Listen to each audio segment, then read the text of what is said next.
The human condition as revealed in the Incarnation. In 1896, Charles Sheldon published a book called In His Steps, where the pastor of a church challenged his congregation to spend a year asking themselves, what would Jesus do, before they did anything? There's a certain profound truth in this question and a corrective comment that must be made. The truth is that we must base our Christian lives not on whatever we think that we should do, nor on the norms of our culture, nor even on the ideals of generations gone by, but solely based on the reality of God in flesh, Jesus Christ.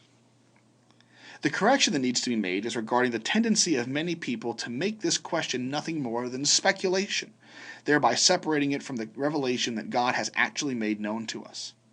That is, if we do not root our answer to the question, what would Jesus do, in the answer to the question, what has Jesus done, we will very quickly do precisely what we shouldn't. That is, root our decisions in an abstract concept of morality that is more the product of our own imagination and culture than of God's revelation.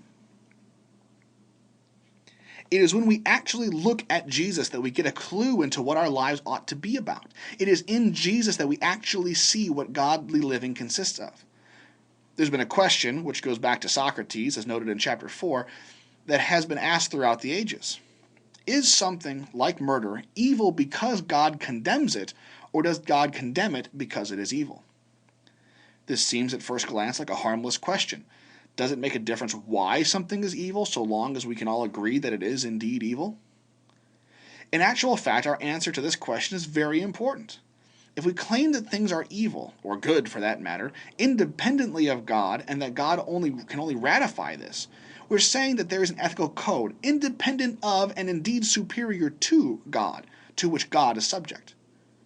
Once we make God subject to an independent morality, or, which is effectively the same thing, once we make Jesus merely the example of all goodness, rather than the definition of that goodness, we have said that whatever God may be, he is surely not almighty, nor ultimate in any meaningful sense of the word. Taking a step like this means that when we say God is good, we mean that God conforms to our previous understanding of good, rather than being its very definition. The point is that we simply cannot understand the human condition or even begin to understand the implications of the gospel for our daily lives if we do not begin with the presupposition that Jesus is the incarnation of God and that God is the source of all being as well as the source of all that is good.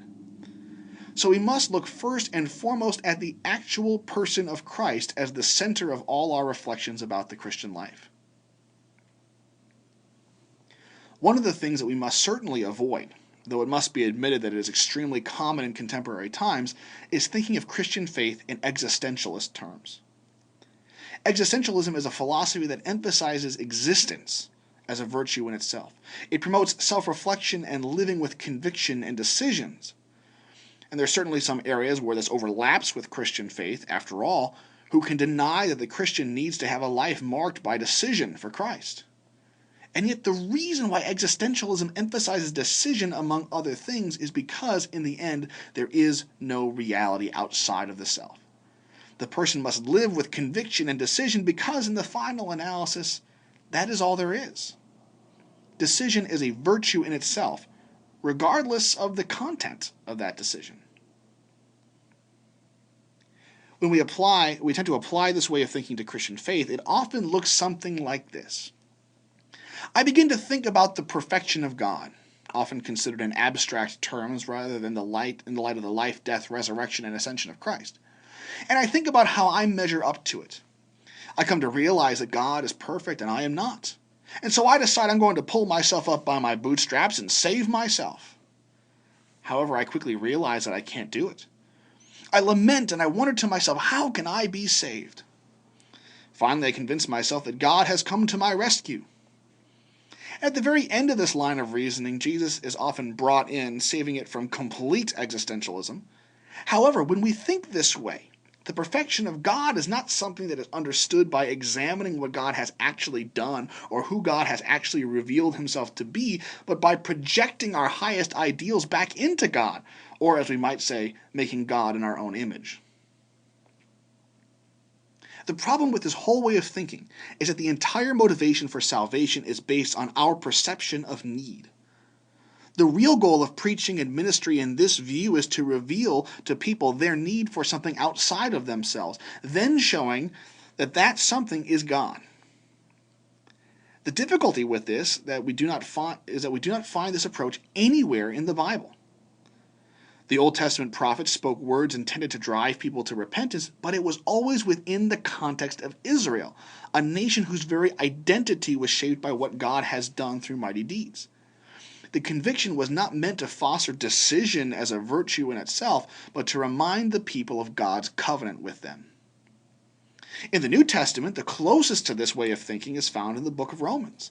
However, even here, Paul is speaking not to non-believers who he is trying to crush under sin so they are ready to receive the gospel, but believers for whom he is analyzing what God has actually done, especially trying to make sense of the apparent rejection of God by Israel.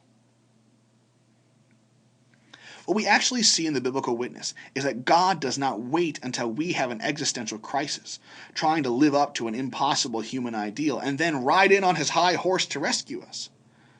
What we actually see is that God takes the initiative, giving of himself in a way that we cannot even begin to fathom, long before we ever had any realization that we needed saving. The people at the time before the resurrection followed Christ because he healed people or because he was hoped to be a political leader who would overthrow the Roman authorities. Their thoughts were in no way dominated by an idea that they were sinful at their very core and needed atonement and reconciliation that only God could work out. God is both the cause of and the solution to our existential crisis. It is not as though we could discover the problem of sin on our own. We needed to be shown the problem in a piercing way. We needed God to show us that there was even a problem, or else we never would have figured it out. God is indeed the source of our salvation, but he is also the source of our lamentation over our sin. Without Christ, we would neither have redemption, nor would we have any idea that we needed redemption. But is it true that we cannot come to an understanding of the problem of sin apart from Christ? Surely we can understand that human beings are sinful and in need of help. After all, it doesn't take much to see that our world is no better off today than it was 30 or 50 years ago. We have wars, genocides, an abused environment, human trafficking, and greedy corporations everywhere we look. Our best attempts to legislate morality have shown that while we certainly can restrain the outward manifestation of evil in our society, that evil is still alive and well, finding new and creative ways to make itself known. And yet, is this really all that we mean when we say that Jesus shows us the sin of humanity?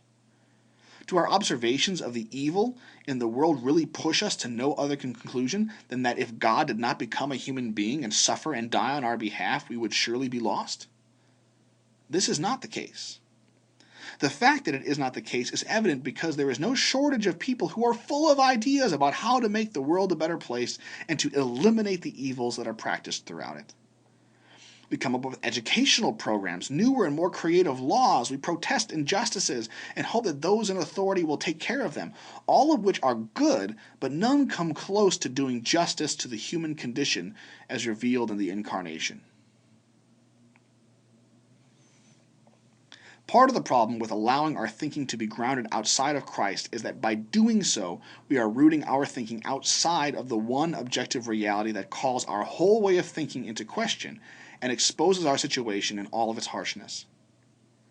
So long as we think of our problems as something that human willpower can fix, we will always convince ourselves that our situation is not all that bad, that the problems can be solved if we were all just to decide to live differently. We will never think that left to our own devices, our situation is hopeless. This is exactly what the gospel shows us.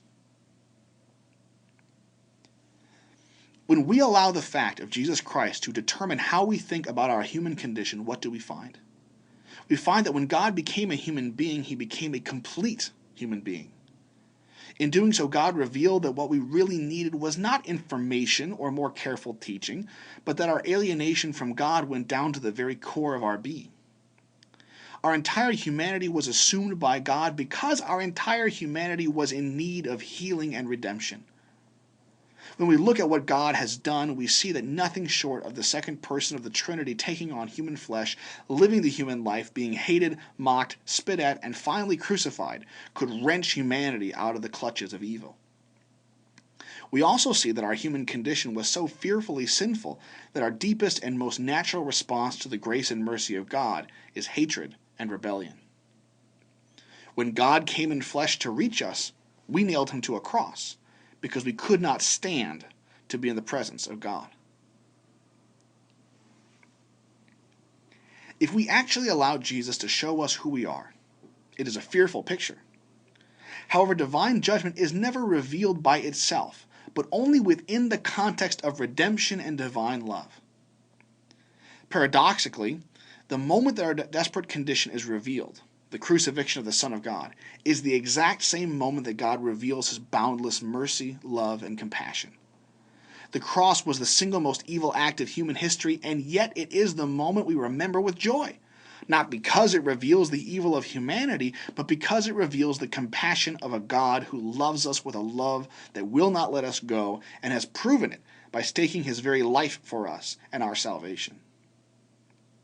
The two ideas, that of the revelation of the incredible depths of human evil and the revelation of the even more astonishing heights of divine love, are the obverse of one another. That is, they are like two sides of the same coin and cannot be separated.